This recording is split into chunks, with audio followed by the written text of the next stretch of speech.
This is the most empty place on Earth, the place almost no one goes, Antarctica.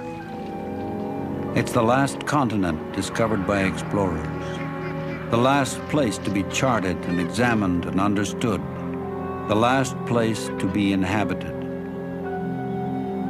Even the wildlife here knows this land is different, and perhaps it is a mark of how harsh this land can be, that there is no creature here that cannot swim or fly away.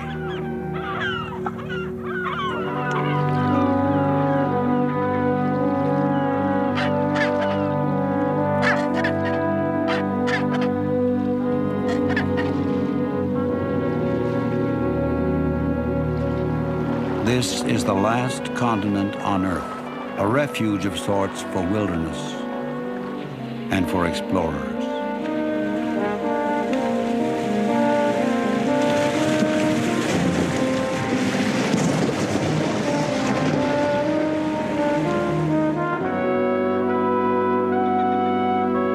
Falkland Islands. A half dozen times in the last decade or so, they've sailed 900 miles south, 5 days at sea, to the islands scattered along the famed Antarctic Peninsula.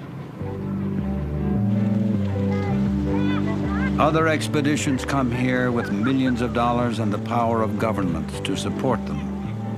Sally and Jerome sail by themselves in a small yacht, accompanied only by their children, 3 boys, Dion 10, Leith 8, and DT 5.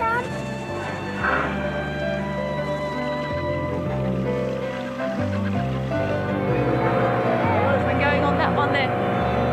On that one over there where the pink pigeons were.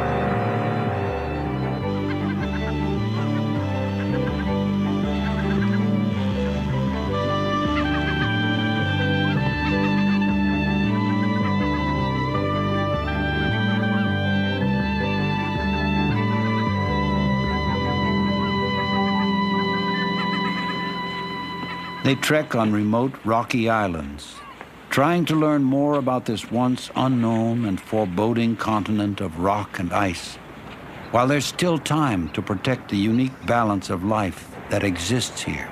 Can't you see this, Dennis? I know. It's a long time since I've seen the egg, but I know that they're very big for the size of the bird. Like they are white like that, though. Yeah? I'll take your foot too, boy. Yeah. Try not to walk on the moss too much, okay?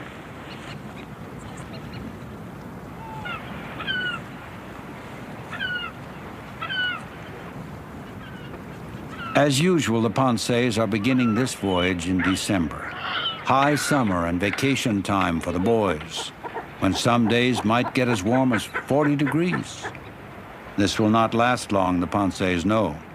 Winter and ice are never very distant here.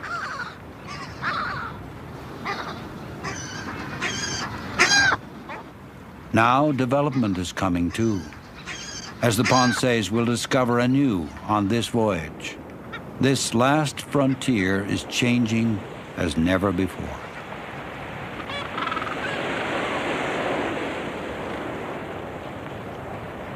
The Pensees have gradually come to concentrate on the odd and endearing birds that are native to this place. They're concerned now that penguins may become threatened because many countries are claiming interests in the riches that may lie here. The Pensees will use their boat, part research vessel, part home, to search out penguin colonies all along the Antarctic Peninsula. The peninsula reaches up some 700 miles from the continent towards South America. The Pensees' goal is to survey the size of penguin colonies. That is, to count them, all the way to Marguerite Bay at the bottom of the peninsula. Even further, if the ice will allow them. In earlier voyages, they've found many colonies no one else has ever seen. Deception Island, near the northern end of the peninsula, an early stop for the Pensees, and the site of a big colony of one of the 3 penguin species dominant on the peninsula, chinstraps. Scientists use penguins as a key indicator species to gauge the health of the entire delicate Antarctic ecosystem. To do that, though, they must know how many penguins are actually here.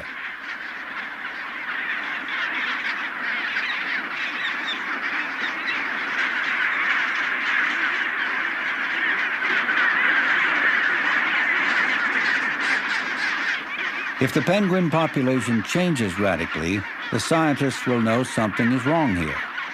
That is why the Pensees sail and climb to these remote places to count the birds. You can do a rough estimate by just counting up groups of, say, 100 and then multiplying up the groups of 100. That's a very rough estimate. If you want to do it properly, though, you've got to map out the area that the colony is occupying and then work out average density of the colony and multiply it up. It's a couple of days' work to do it accurately. But you can get a good estimate. If you take your time in a couple of hours, you can get a pretty good estimate of it. But we just compare it with colonies we know from elsewhere. Like one in particular with 30 to 40,000 pairs, and it's a lot smaller than this. This is huge. Must be one of the biggest chinstrap penguin colonies down on the peninsula, I think. This one, it's got to be, I think. It's huge.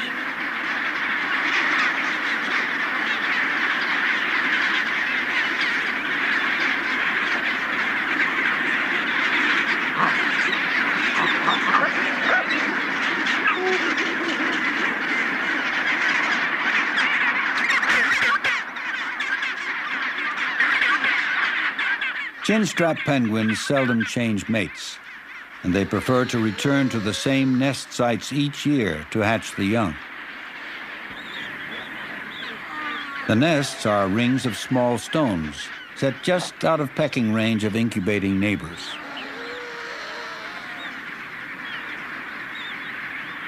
The females usually take the first shift, sitting on the eggs, fasting for up to 8 days. Then the males take over and the females can feed again.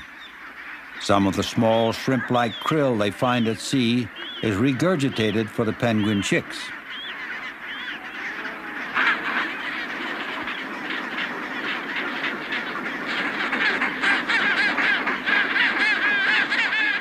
Sally does not spend much time with the colonies here on Deception Island, though. This time, her work lies further south.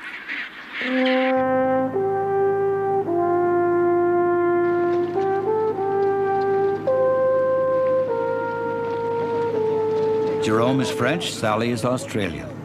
They sail aboard the 50-foot steel-hulled Damien II. It can look like a frail ship in amid all the ice and rock, but the ship can take the Pensees places that others cannot go, which helps them make a living.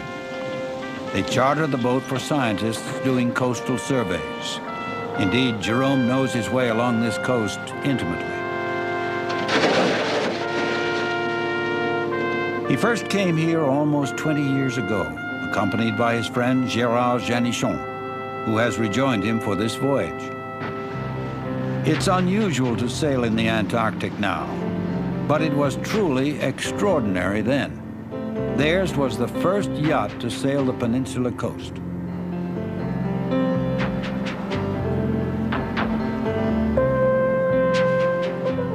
The adventure made them heroes in France.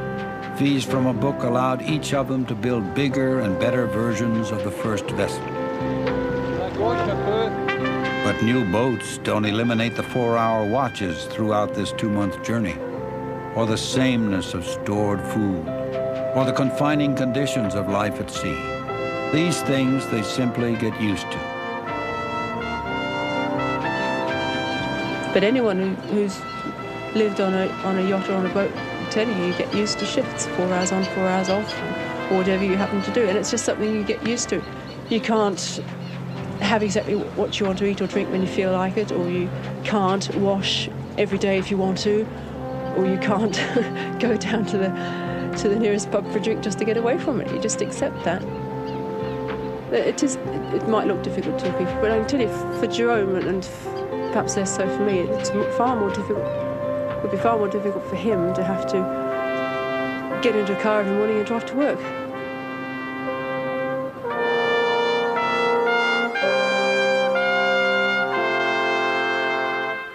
The Damien II averages 26 miles a day now, with stops along the way. Working from cove to cove, they arrive at Cooverville Island, a breeding site for many, many Gentoo penguins.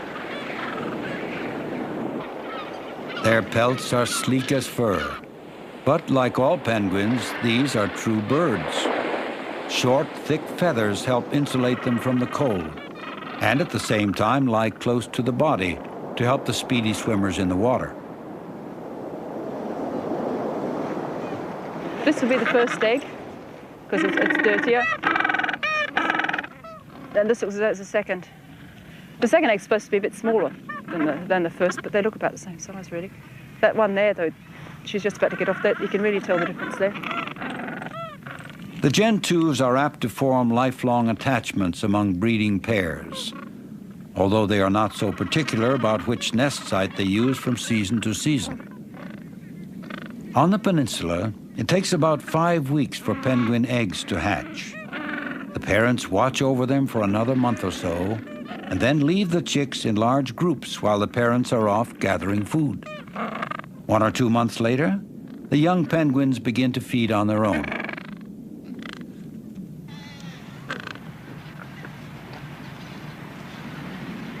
Got beautiful nests. These ones are well made anyway, with the stones like that. And they all seem to be just sitting right. If you remember the chin straps at Deception, they're all mucky, all smelly, in all directions. These are all nice and neat and orderly and quiet. I think, don't know, you'll see adalies later on, but I think these are probably the prettiest of the birds.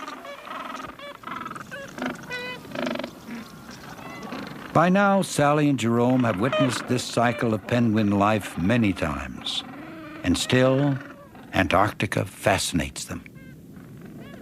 The first time when we come with you, we just put the foot ashore, and that was an achievement for us, at least, and we are very pleased with that. So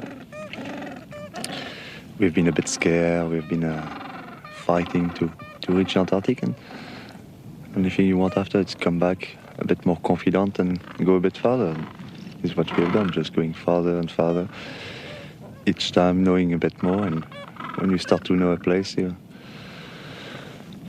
starts to belong to you, or you belong to this place. And it's what's happened to us.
Often while Sally is counting penguins, the children explore for themselves. At the shore here, they've spotted a leopard seal coming close.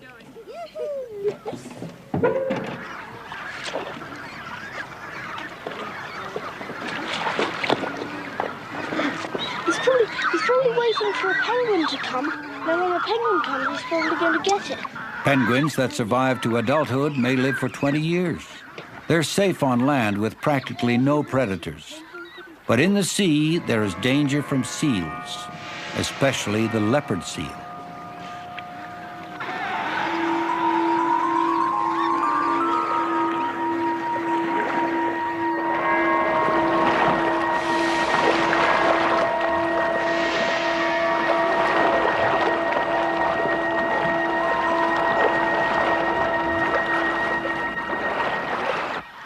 E.T. is the youngest of the boys. This is what's a giant sea mouse. Here's George. Shall we put it back in the water?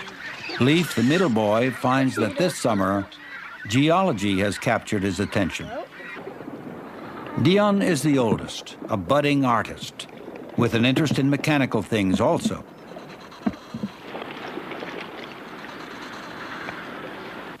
Don't jump. Just go slowly down. Can you turn around the other way? Some of this Antarctic exploration that the boys share can look dangerous to an outsider. Still hanging on to the rocks? But plainly, Sally and Jerome see great benefits in bringing the children with them. At home in the Falklands, a traveling schoolmaster visits for a couple of weeks every other month or so, with lessons from Sally in between. On board the Damien II, the boys learn about Earth science by splashing where boiling volcanic waters mix with the near-frozen sea.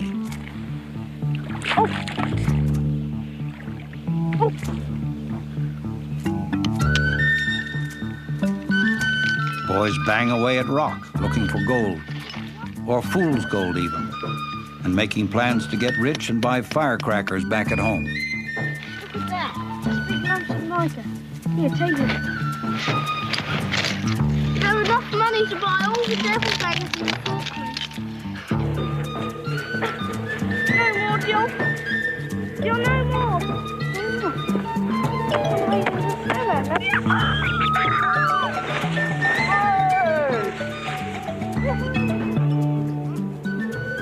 You can just see the difference that it's made to them.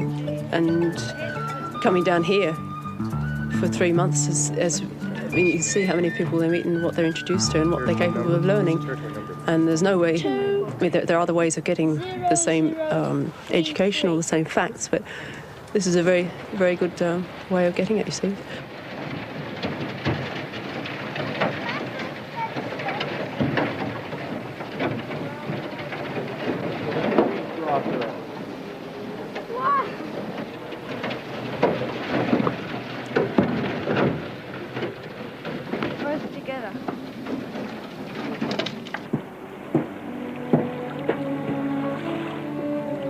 At Foyne Harbor on the peninsula, the boys explore a site left over from one of the first significant human impacts on the Antarctic.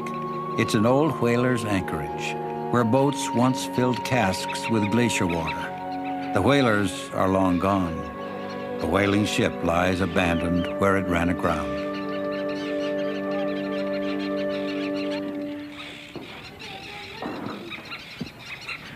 In the hold of the wreck, the boys find dozens of the cone-shaped tips for harpoons that once took tens of thousands of whales in a season, until some species were threatened with extinction.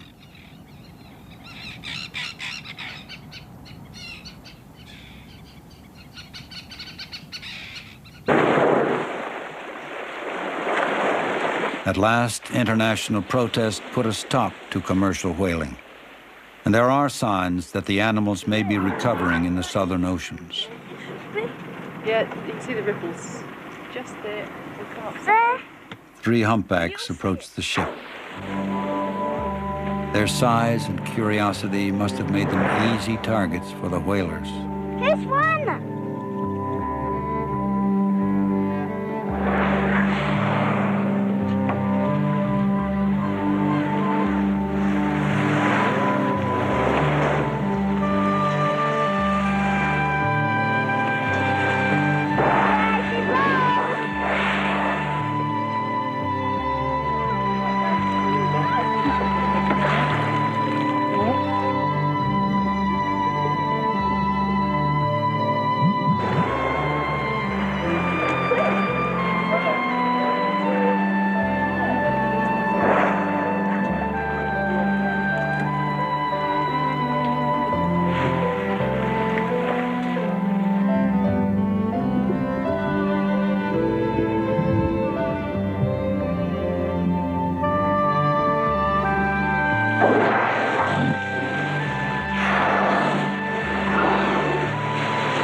whale hunting was only among the first human endeavors to mark the Antarctic.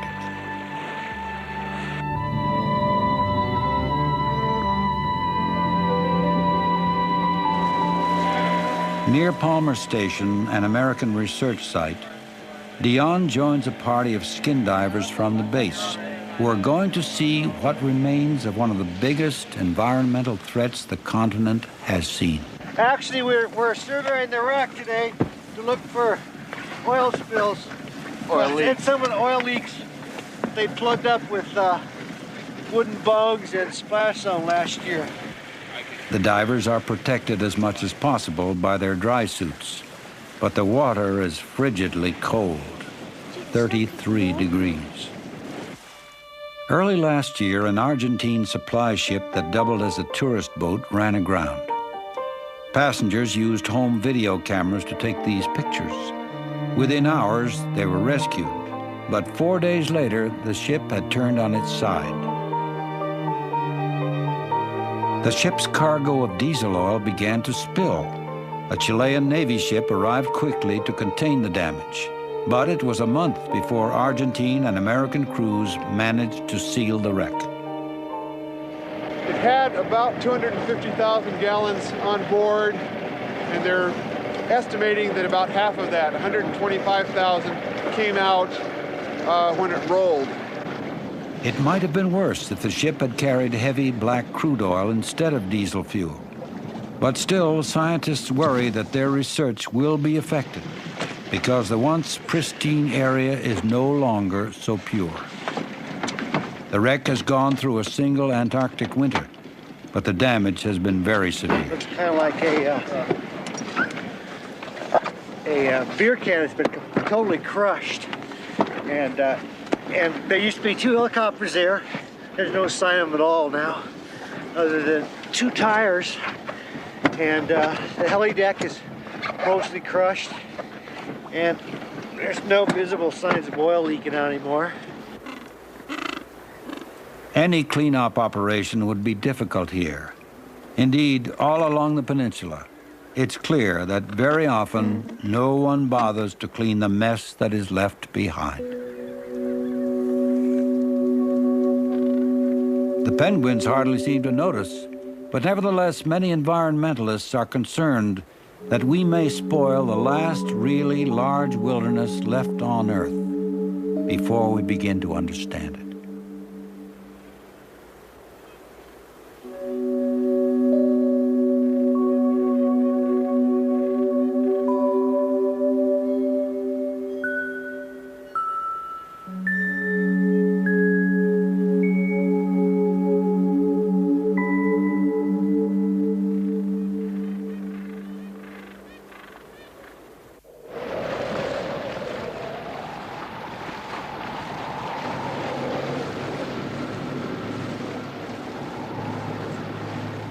The Damien II has been at sea for about a month, with dozens of stops so far for penguin surveys.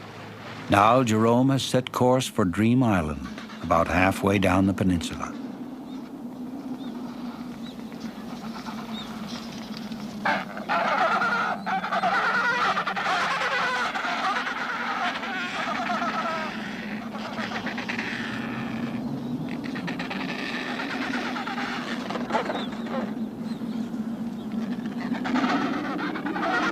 The island has a large colony of the 3rd species of penguins the Pensees are counting, Adelies.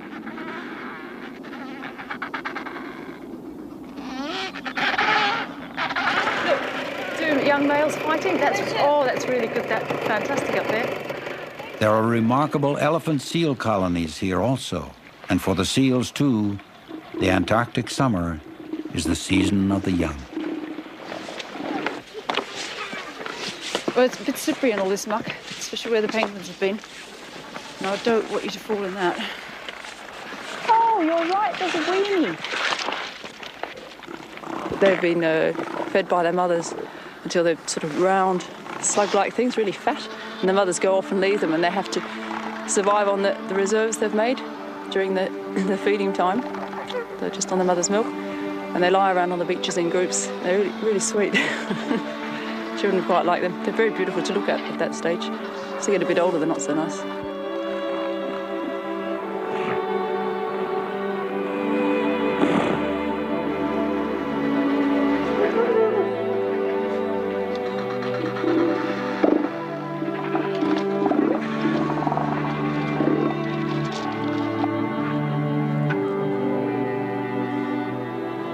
Doesn't look as though there are like any more chin straps over this way though. They seem to be confined to that area back there. So I think I'll go back on the point and stop for the moment. It's too wet. In the water by the beach, young male seals play at combat. They are too young now to really harm one another. Later, when they develop the droopy noses that account for the elephant seal's name, they will fight seriously for groups of females.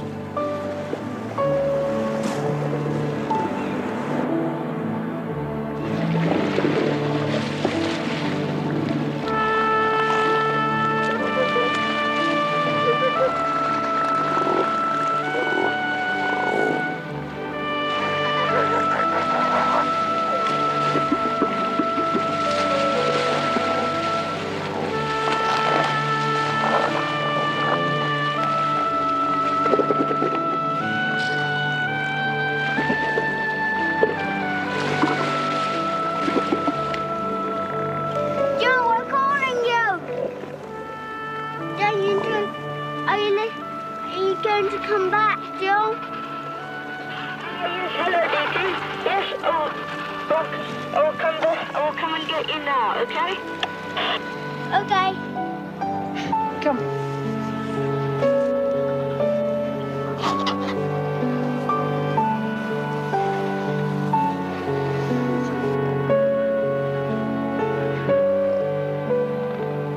All along the coast, the Pensees find sites of earlier explorers, many of them no longer in use.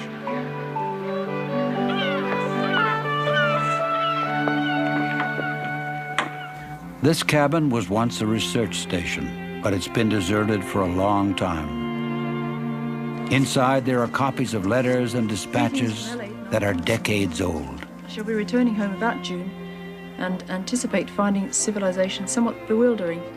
So I would like to be considered for service as relief warden at a small hostel in the Highlands. It's the kind of thing now, over 30 years since it was put up, and it really is the kind of thing now you can say it's part of the history of this place, and it really should be preserved and looked after to keep it like this. And all this food, you never get food like this again in boxes. No one eats this kind of stuff anymore. But it's still here, and this is how a British base worked 30 years ago. And it's really worthwhile doing something about.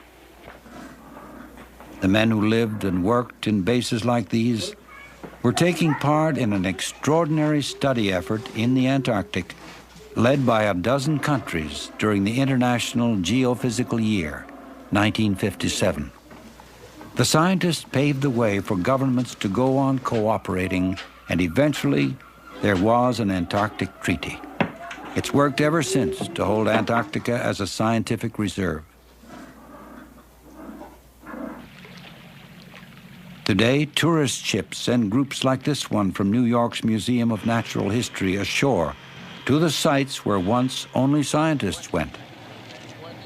Antarctica's past and present meet here, and perhaps show the way to the future as well. Not too close to the penguins. Some environmentalists want to see the entire continent now made into a world park. No development or exploitation allowed. The Antarctic to remain as it is, a place for research. And for amateur naturalists to see the greatest unspoiled wilderness left.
Some of the old geophysical year stations are still operating.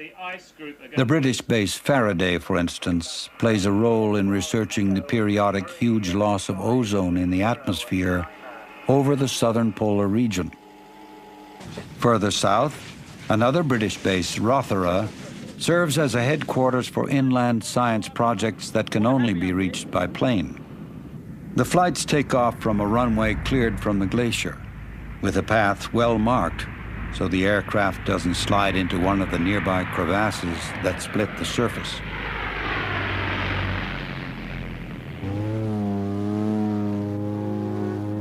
From the air, an observer easily sees the extent of one of the great treasures and paradoxes of Antarctica: ice. This is the driest continent. Hardly any snow or rain ever falls. But what does fall is frozen in place and remains. So Antarctica is both the continent with the least precipitation and the one with the most water, almost all of it locked up in ice. Some estimates are that 70% of the world's fresh water is here.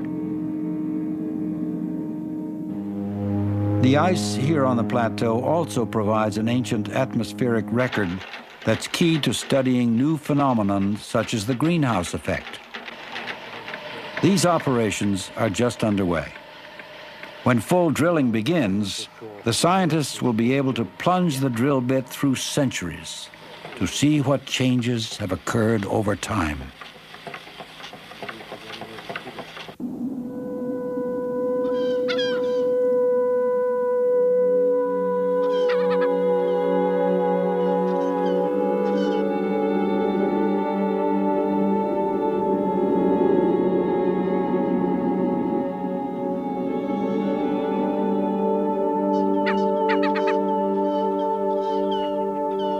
On board the Damien II again, the Antarctic summer is progressing, although it is still not dark after midnight. Indeed, Jerome calls this the planet of light.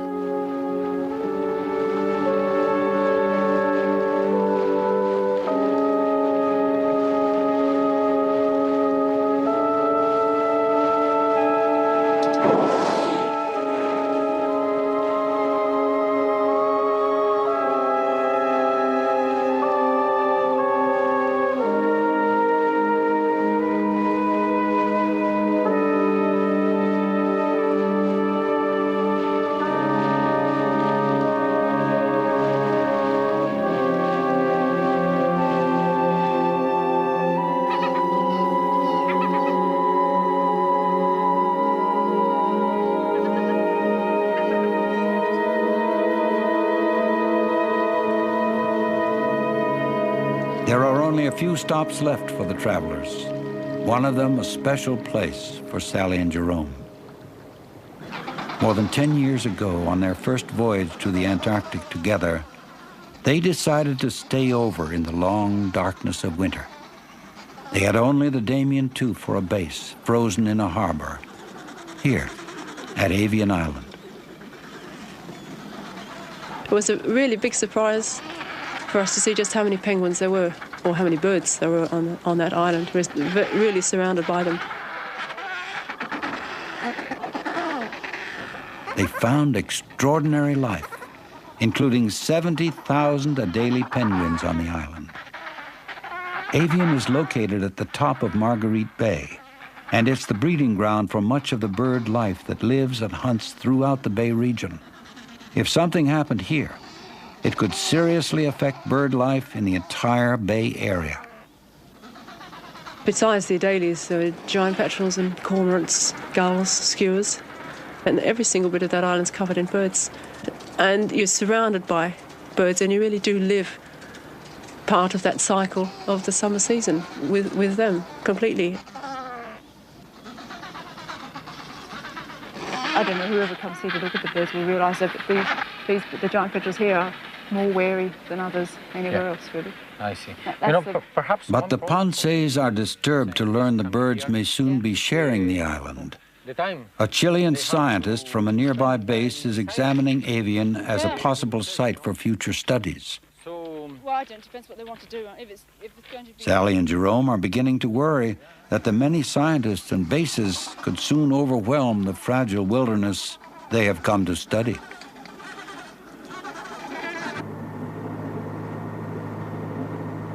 Jerome navigates the Damien II through the mouth of a narrow passage at Terra Firma Island.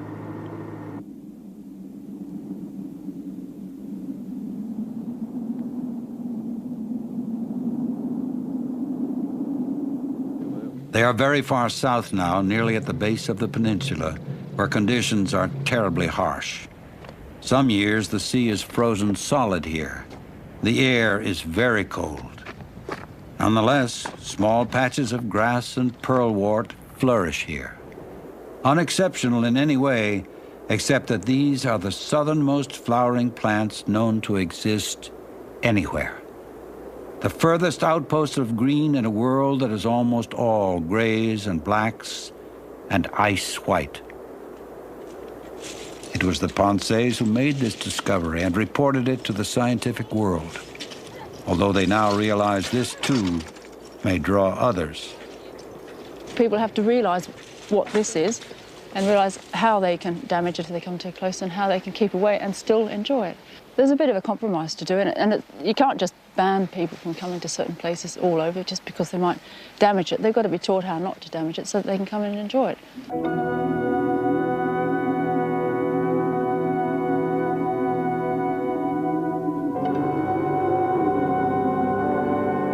Many explorers must pause to wonder a little at what they do and at what will be done by those who inevitably will follow. Not many will follow this far, however. The Damien II is entering what is called pack ice, a great plain that's frozen not quite solid. You can feel that you're very far south and there's no one else in the pack and you are nothing much more than another little bit of ice. And you can really feel it as a living thing. You can feel it, you can see it moving up and down with the swell as though it's breathing. And you see animals in it, the whales which come up to breathe just behind the boat because there's no other space for it, and penguins on it. Look there. What is that?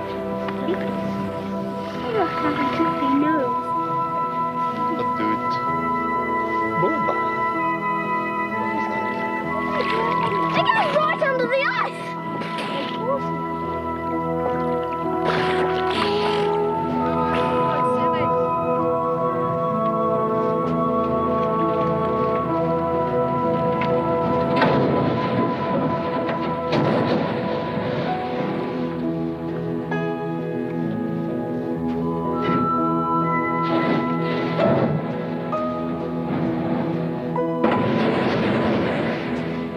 The steel hull of the ship allows it to smash its way through.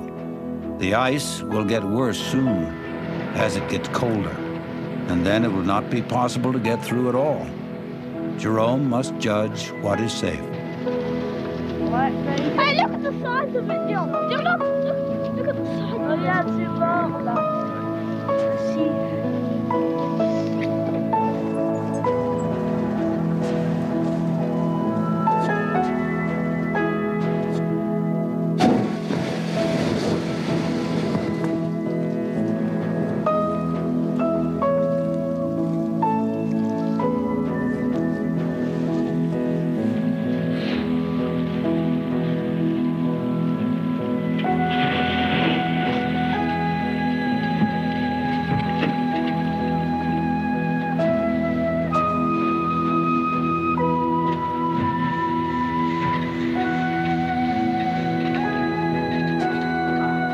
They have gone as far as they can.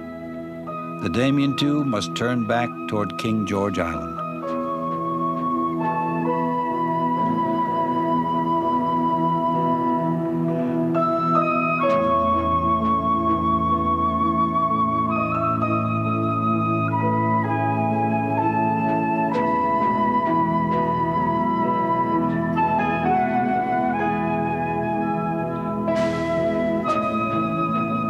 From the air, the ice floes look almost impenetrable.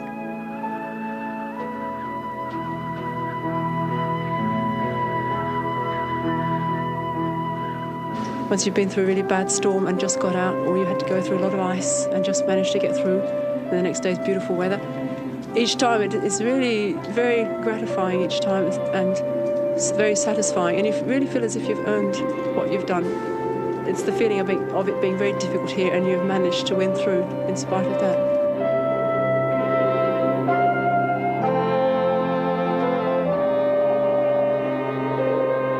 But all along the peninsula, it is clear that, as with all frontiers, this one is developing.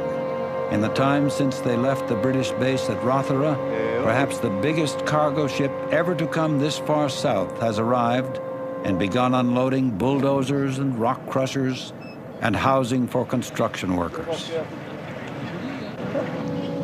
What is it? That's the Penguincam-like thing to live in that they're taking ashore. They're taking their own accommodation ashore.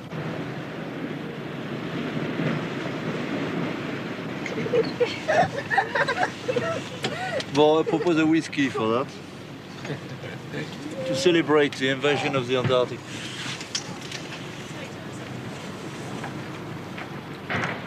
The small landing strip on the snowfield above Rothera is to be replaced by a gravel runway, so bigger planes can come and go regularly. It will mean blasting away part of a hillside, but the scientists say it must be done if their work is to go on. The Antarctic Treaty, which has worked to protect the polar region for 3 decades, may be reviewed next year. Some countries are interested in exploring for oil here or for minerals. Already there is an agreement for exploitation that the treaty nations are considering. Some think offshore drilling for oil is certain, and that is going to mean the greatest change yet for Antarctica.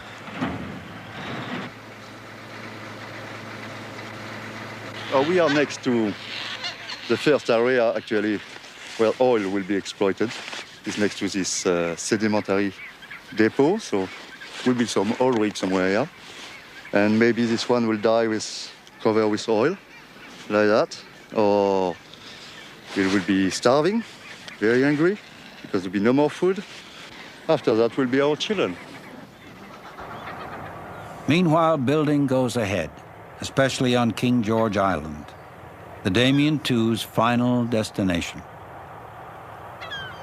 If you look at what's happening at Rothera, if you look at what's happening here, this is the first steps in opening the place up. That's for sure. What, I don't know. The rest of the world is still over the horizon, but it seems to get closer every day.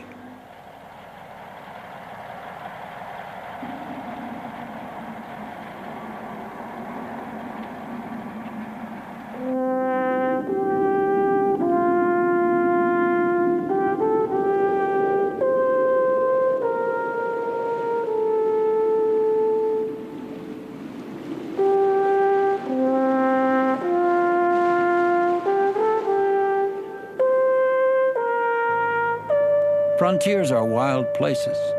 Once we thought they were all savage and needed conquering. This one doesn't seem so savage anymore. Before it's conquered, it may be worth asking what the conquest would mean. And perhaps we should ask, too, what will happen to the explorers? Indeed, to all of us, when the frontiers are gone.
Bye.